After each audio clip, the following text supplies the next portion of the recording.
Hello, Teresa. Welcome to the show. It's a pleasure to have you here. Thank you so much for having me on. It's an honor to meet you finally, and it's an honor to be here. It's great to meet you too. So, you were telling me before we started this show that you changed the name of your podcast 3 times already. Why? Yeah. Well, when I first started podcasting, because I was like, oh, I don't know if I could do this. I don't know if I should do this. And my husband and I had bought a course from Pat Flynn on Hmm. podcasting. My husband and I were sitting because he had been pushing me and pushing me to get this started, and I hadn't done anything with it. So we were sitting in Whole Foods. Somebody was at our house doing some work. So we went to Whole Foods to work. And I was like, okay, I'm going to do it. So we were there for like 2.5 hours and I built my podcast, got everything set up. And I was like, what the heck do I name it? And he said, your next best step. So that was the first name of the podcast, was always helping people to take the next best step, because as a Hmm. coach and consultant, that's what I do. So then along the way, your next best step wasn't, people were like, it doesn't really resonate. It's kind of vague. And I was like, oh man. And I work with local businesses. I grew up in the country. My parents always shopped from local businesses. I work with local businesses. So we came up with the name Locally Grown. Hmm. So then I had people saying to me, well, do you teach like locally grown? What does that mean? Are you like a plant person? Are you? And Yeah, I could see that. I I'm could like, see that it would be something like agriculture agriculture. based. Yes. I'm like, no, I'm a business consultant. So I think, and my podcast name now is the C-Suite Mentor, which is really what I do. Hmm. I am a coach for C-Suite entrepreneurs. I do still work with local businesses. I work with small businesses, but the name, because like I said, as I morphed and I changed as an Yeah. entrepreneur, the name kept changing and the show kept morphing and growing and Hmm. developing. So I think it just follows, how we as humans grow and develop. So Totally. yeah. And this is a great bridge for our first challenge, which is the pitch challenge, right? So if you had to, you have an elevator pitch, someone in the elevator asks you, hey, what is your podcast about? What did you say?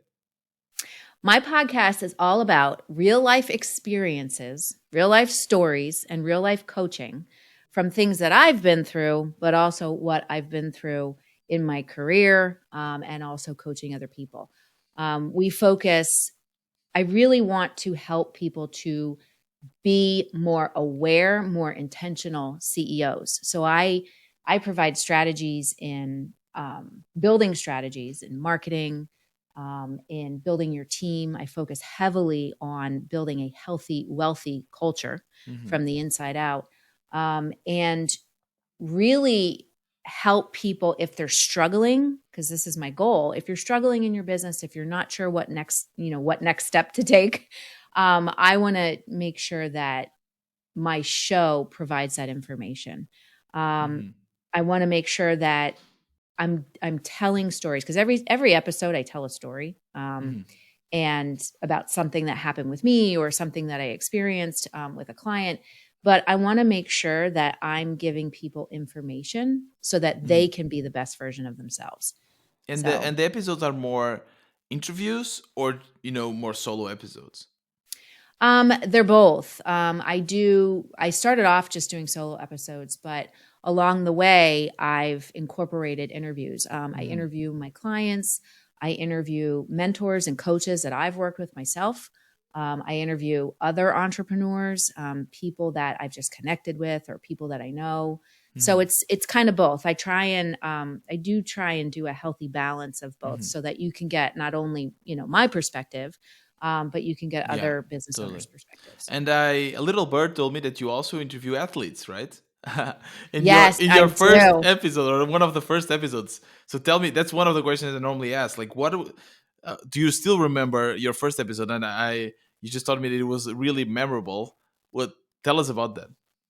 Well, it was actually my first interview that I did, and it was Hmm. one of my first episodes of the podcast. I had followed this guy. He was an NFL football player. I have followed him online. He is a motivational speaker. His name's Anthony Trucks. And I saw him speak and he was just mesmerizing and so inspiring. So I said to my husband, maybe I should reach out to him and see if I can interview him.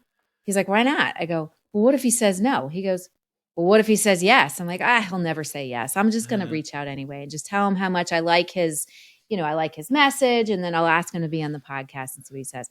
And he freaking said yes. I was like, oh no, now I got to come up with all these questions. I was so nervous. My mic wasn't working. We were at the beach. I had to make sure that the lighting was right. And because at that time, I was doing video and audio. And I had gotten away from video, but now we're back to it. But so I had to make sure the lighting was right. My mic wasn't working, but he was such a good sport and he was so kind and so nice. And that episode ended up being like huge just because I was myself. Like, even though I was nervous and I was like, oh man, I'm asking these ridiculous questions, but I was myself. And I think, like I said, it's one of the most important things that you can do with your podcast is just be you, be authentic.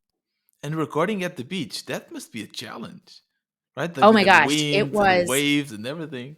Well, and there was a house full of people.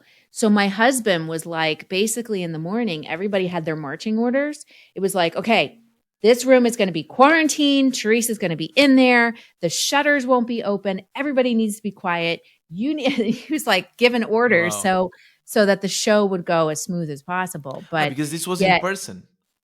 What's that? It was in person. So it was no. He's in California. Okay. Outside of LA. So, but since we were doing video and audio, like I had to make sure like everything was kind of set right. So, yeah. Wow. Yeah, I can imagine. I mean, I've interviewed some people that, in my sphere, in my bubble, they were quite big and I was nervous. My voice was shaking. So I especially being one of your first episodes. So congrats. And this is also a great story on how, first of all, people, they just say yes to podcasting. They should, or to be guests in podcasting, even if they seem kind of unachievable. They are not. So at least try it, right? The no is guaranteed. Absolutely. And the one thing that I'm starting to realize, as I get older and as I have been an entrepreneur for so long, is that everybody has a story to tell. It doesn't matter how wealthy you are, how big you are, how famous you are.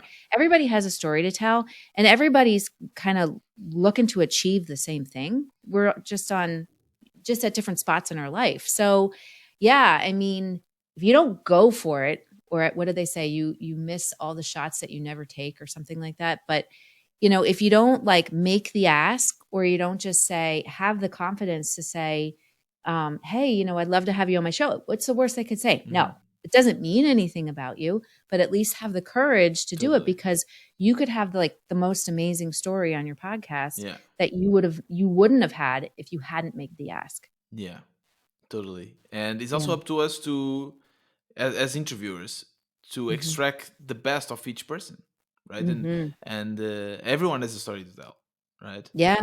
No, absolutely. I'm interested in knowing what gear do you use to extract that story? So what is your stack? So how do you record it? How do you edit it? And how do you publish it? Tell me about that. Well, I actually have a podcast editor. Cool. I have someone, I have someone who helps me with the editing and the strategy behind my podcast. My first editor, and she's not my first editor. My first editor, he actually was doing admin work for somebody who was my assistant, and we wanted to find something to help him build his confidence. So he started doing my podcast editing because I didn't want to do it anymore. So that was my first editor, and it really helped him to kind of find his own voice and really figure out what it was that he wanted to do. And, as he was starting off, his career. So now my podcast editor, she, like I said, she does all my editing. As far as the content that we come up with, we brainstorm out, different topics. I have pillars that I work with. I have 3 different pillars from a structural standpoint, with the culture and the team and the strategy and the vision.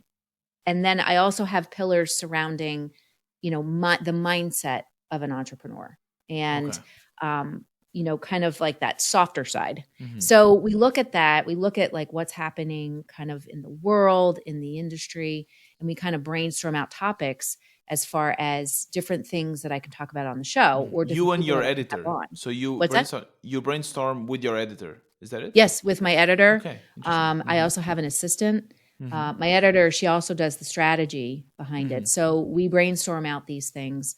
But also I do a lot of asking questions of my clients, of people that I talk to. It's like, what are you looking to learn, or what are you struggling with, or, what do you really need? And then a lot of times, like if we brainstorm out topics and I have those conversations with people and what they need doesn't necessarily go with the episodes that we came up with, I change it. Okay. Because I want to make sure that my show is giving people the things that they need, the things that they want to learn, the things that they're struggling with right now, because that's what's going to help them the most. How in advance do you prepare or record shows? I'm supposed to do it 2 weeks in advance, but Yeah, I would never do it, right? I try really hard. But like I said, if something comes up and I feel very moved, I mean, I'm a very emotional person. I'm a Pisces. I can't help it. But if there is a topic that I really want to talk about, I just slide that in there. So I think for the most part, I'm normally batching at least 3 episodes. Like I'll record 3 episodes a week and then, keep going in that direction. But sometimes it's less. And like I said, sometimes I record episodes and then I find something that I want to talk about and we just slide an episode down and then I talk about, something that's more relevant to what my listeners want. Okay. Yeah, I like this idea of talking with your listeners and asking, like, hey, what do you want to hear? And then basically do that content. So that makes a lot of sense. Well, a lot of people create in a vacuum. They create yeah. things, and I've seen this with brick and mortar businesses or online businesses. They create things based on what they think people want instead of actually having a conversation with them and listening. And that can be a mistake. Yeah, and it's huge. So so your editor makes all the cuts and everything. And what about like publishing and repurposing? Is it your team? Is your assistant? Is it you? And how do you do that? Sure. So we have there's one thing that you'll learn about me is I am a process maven. Like I love processes because in my mind, processes humanize business. So, but they also, they help make things easier for people. So we do have a whole process for how we repurpose the video, but then also how we repurpose the audio. Okay. And I do have a social media person on my team. I have my assistant who also she project manages everything, but then she also helps out with marketing elements. And then my podcast producer also helps out with some marketing. So typically the audio, the full version gets published.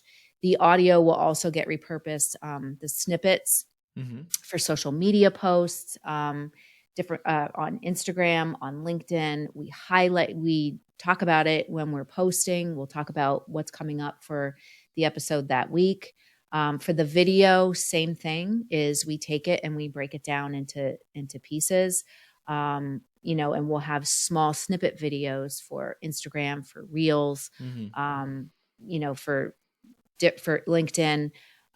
Sometimes we will actually take the transcript and I might take it and edit it a bit, and then that will become a blog post. And we actually use your software for a lot of this stuff, which makes life easier. So yeah, that was my next question. So like on what or how do you use PodSqueeze for that? We use, and it's funny because before we were doing everything more manual, and my podcast editor is the one that actually found you. And she said, I want to use them. And originally it started, we wanted to use PodSqueeze for the show notes. Right. And then it moved to, oh, well, there's all this other stuff that we can do with it. So we've used the headlines that are given. We've used, like I said, we take the transcript, and sometimes I'll take it and edit it a bit and maybe add some frameworks in it for a blog post. Right. I also have a LinkedIn newsletter. Mm-hmm. And then we'll use some stuff for from PodSqueeze for social Mm-hmm. media for the headlines, for the captions. Right. Some stuff we actually use PodSqueeze too, because we send a weekly email out when a podcast is going out. So Newsletter. Mm-hmm. yeah, we use the software. I mean, it's been a huge benefit for us, and has saved a lot of time. Wow, that's great. And it also, because of the way the software works, and it's only pulling and analyzing and doing what it does Mhm. with my stuff only, like it's we just like using it. So Great. Makes me really happy to hear. And so we are a Europe-based company, and we have observed the podcasting industry both in the States, Europe, and of course other continents. And it's interesting to see how podcasting it's more advanced in the States for sure, in the US, and it's more treated as like a business. I see that people are mm, more willing to invest money and hiring a team than here in mhm. Europe. Europe is more like, yeah, okay, it's only me, I do everything. How does podcasting helps your business? Mm, And how to justify like the investment that you put yeah. into your show? So for me, um, the way that I look at it, and I know there are lots of people that look at it this way. Um, my podcast is my thought leadership. Hmm. Like that is where, if you are a podcast listener of mine, that's where you get my thought leadership, my expertise, and the content that I share is deeper on the podcast than what it would be on just a regular social media post, because Right. you're actually entering into my world. And I think that if you can embrace that, and you can embrace like that, you are going to carve your own path and be an influencer or an expert in something, a specific topic, and have your own way of doing things, that podcast can really let that shine. Hmm. And like I said, it's a way to tell a story. It's a way to teach. It's a way to guide. It's a way to really highlight how you do things differently. And when Mm. people embrace that, people are willing to spend more money, or invest, I should say, in a team to make sure that that gets delivered at the highest quality. So Right. the audio is right. It's going out to all the different places that you can listen to or watch a podcast. And it's bringing that message that you have to say, that you have to Hmm. give the world, to life. And Right. I think that, I use my podcast and LinkedIn hand in hand. LinkedIn is big for me as well. But like I said, investing in a team to be able to take my ideas and what I'm saying and the stories that I'm telling and the experience that I'm sharing and really bring that to life and push it out into the Yeah. world is priceless. Totally. Yeah. And then I think that's what here in Europe a lot of people get it wrong, which is like if you're investing in social media, if you're already investing your time and social media, podcasting, branding, personal branding, then you might as well doing well properly, right? Like and investing really and spending a bit of money to actually get everything done properly and really take all the benefits out of it, right? So Hmm. yeah, it totally makes sense. Now, kind of shifting gears a little bit, there's a question that I love to ask to all podcasters, which is about the most memorable episodes.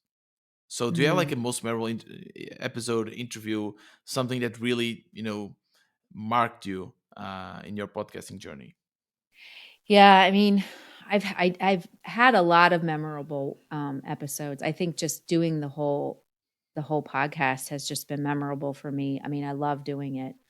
But I think the most memorable um, was my first business was a brick and mortar Hmm. retail store, and I started it with my best friend um, in 2000. It was 2000, late 2008 into 2009, when we were going through the huge recession, and she was diagnosed with cancer Hmm. in 2016, which is when we were shutting Oh. our business down. And I interviewed her on my podcast in 2019 and 2019 or 2020. And I wanted her to, because she was going through her second round of pancreatic cancer. And Yeah. I wanted to be able to share her story and really have people see just how amazing this woman really was.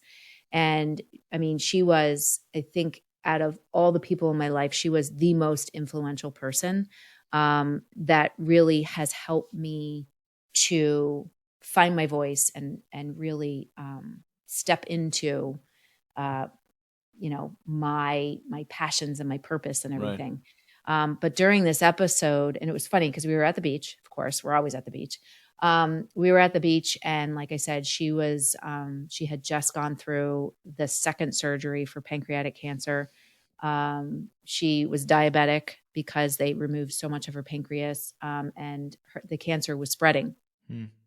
And we were at the beach, and we were sitting there in our pajamas, and she couldn't really eat a whole lot.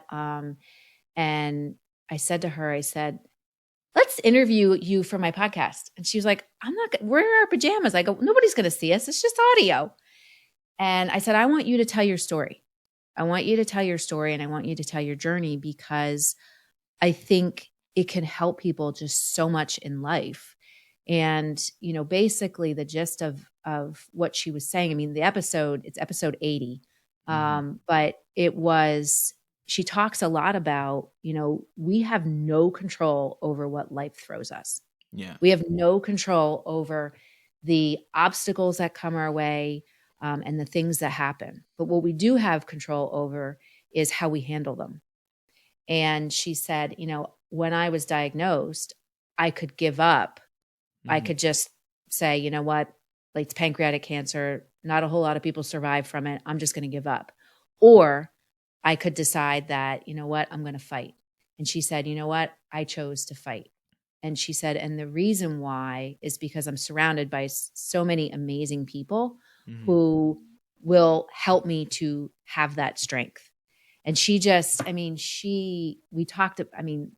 the episode is just amazing because we talk about all the funny stuff that happened to us over the years. And she does talk about her journey, which was, she fought hard.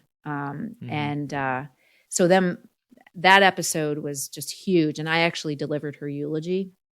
And I delivered her eulogy, and it wasn't that long after the episode. And everybody wanted to hear this episode then. People who didn't really know her, and they just got a really good sense for just how amazing she was. Yeah. And after she died, I had a really tough time kind of dealing with her passing. And I went through a program with this gentleman, Bo Eason, to learn to tell my story. And my story has a lot to do with Vanessa, but also having what Vanessa did to help me find and crack open my ability to be resilient and bounce back, after obstacle after obstacle after obstacle. And the second most impactful episode was when I told that story for the first time on my podcast, which had to do with my relationship with her and what she did to help me to be radically resilient. And I think those two episodes together, I would say, were definitely the most impactful. Well, definitely. I mean, yeah, it must have been hard. It must have been hard, Very. Obviously losing, a best friend, a companion, and then, having that and having this conversation. The beautiful thing about it is that now it's immortalized in your Yes. podcast, right? And that's, again, a beauty of the simplicity of podcasting, where Absolutely. you're suffering and you're with your pajamas, and it's easy. You just grab your microphone and you chat with your best friend, and wow, that's definitely an interview that I think episode 80, right? Episode 80. And the thing about podcasting, especially with a situation like that, there are people that are watching and listening, and you don't know who they are. You don't know who's watching. You don't know who's listening.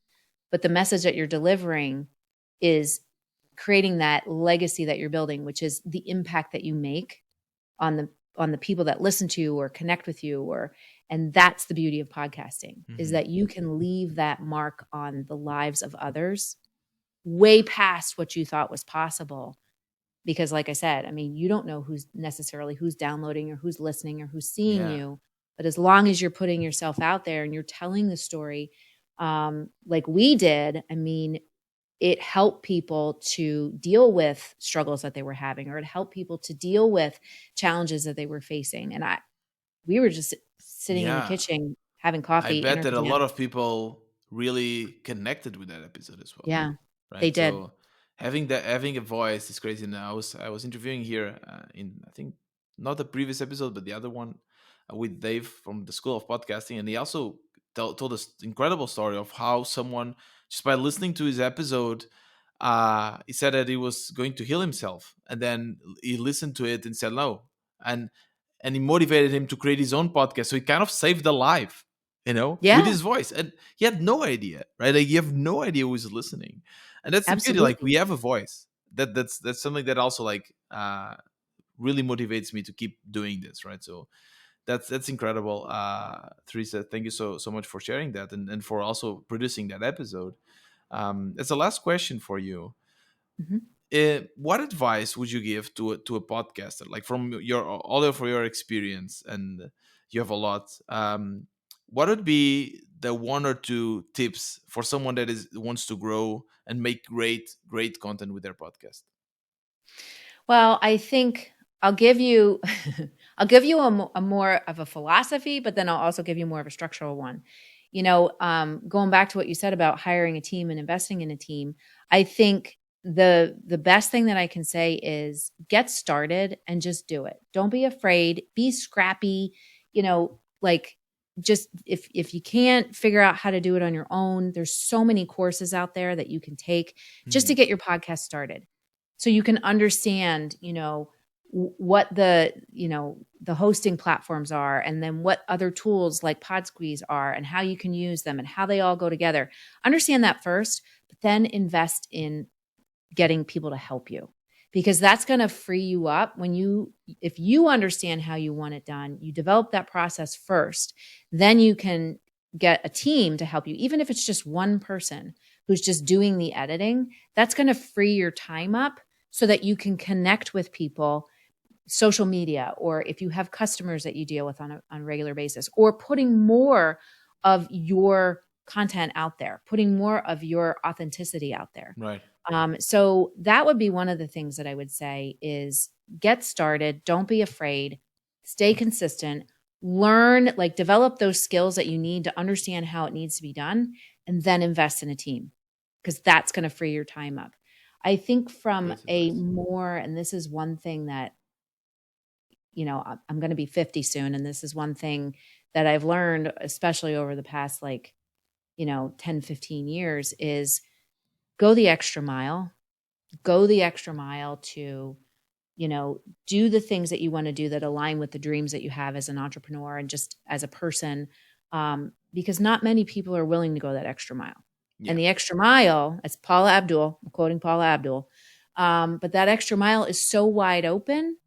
So just don't be afraid to get your message out there. Don't like show up just as you are, as, as much of a mess or whatever as you are, and just get your message out there. And just be you, like, really be exactly who you are right now. Hmm. I think the first half of my life, I really cared so much about what people thought, or I was always worried about what they thought of me.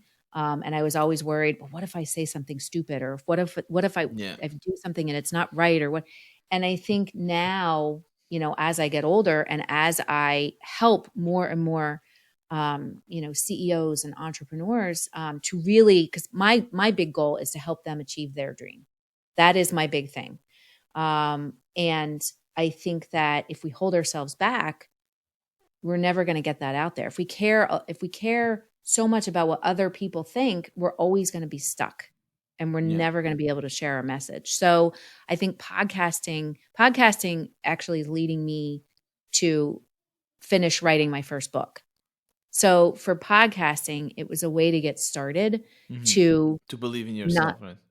to just, to believe that I can do it, to get my message out there and use this as a tool, as a vehicle, like I said, to share my message with the world. Because I believe that if we start by building healthier businesses with healthier leaders, if we start inside, we can carry that outside to the outside world and really make a difference in the world and make this world a better place. Totally.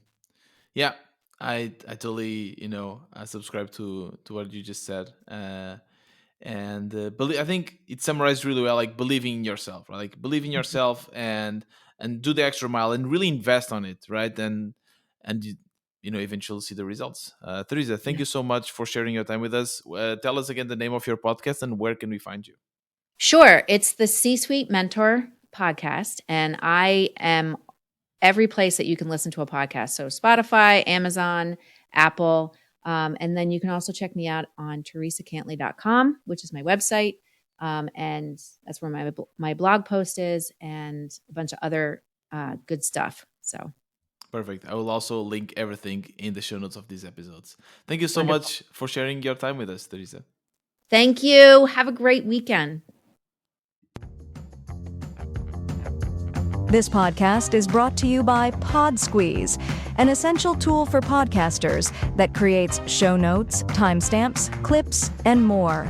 Visit podsqueeze.com and use the code PODCASTER for 20% discount in the first 3 months. We release a new episode every Tuesday and Thursday. See you in the next episode of Lessons from a Podcaster.